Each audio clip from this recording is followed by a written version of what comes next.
Olivier Dassault qui est avec nous en direct donc de Beauvais. Bonsoir Monsieur Dassault, comment envisagez-vous le second tour ? Eh bien, écoutez, d'abord, je voudrais remercier les électeurs et les électrices qui m'ont apporté tellement largement leur confiance. C'est ce que je fais un score magnifique, près de 42%, le double du candidat En Marche.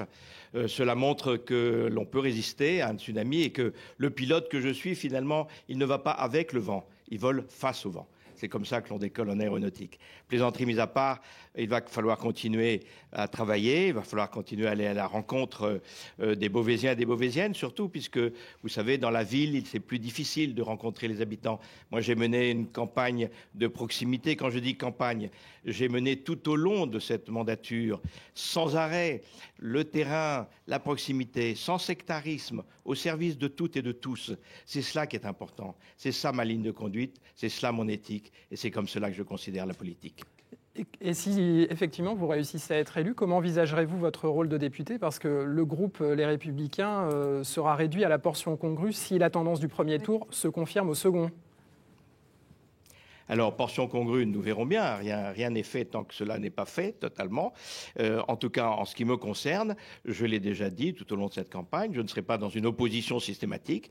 Je serai au contraire dans une attention constructive, pas de soutien inconditionnel, mais un accompagnement sur les bonnes idées, sur les bons projets.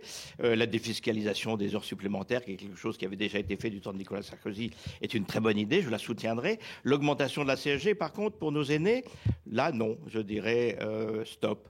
Il y a peut-être d'autres moyens de faire des économies et de faire entrer plus de sous dans les caisses de l'État. Pour vous, le pas sur le dos de nos Macron retraités est-il un président et des libéral ? petits salaires.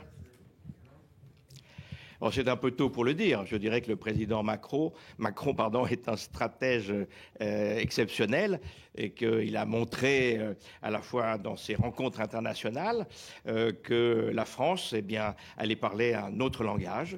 Mais cet autre langage qu'il faut parler à l'international, il faut aussi l'avoir en France, il faut aussi l'avoir en concertation avec les syndicats, mais aussi en concertation avec des députés qui connaissent l'entreprise et qui savent ce que c'est qu'une entreprise et que c'est l'entreprise qui crée des emplois et non pas des lois. Et qu'il faut alléger les charges, bien entendu, et permettre de redonner un souffle de liberté. Et la négociation qui s'engage sur le droit du travail, eh bien, s'il y a des bonnes choses, et j'espère qu'il y aura des bonnes choses, je les accompagnerai. Je le répète, je ne serai pas dans une opposition systématique. Au contraire, j'accompagnerai toutes les bonnes idées et je soutiendrai le président dans une politique libérale, constructive. Vous savez, libéral aujourd'hui, qu'est-ce que ça veut dire ? Je dirais simplement qu'il faut, par rapport à la concurrence internationale, par rapport à la mondialisation, par rapport aux autres pays d'Europe, mais également outre-Atlantique, de faire ce qu'il faut. Circonscription de l'Oise et en tête donc de ce premier tour avec 42% des voix. Merci Olivier Dassault.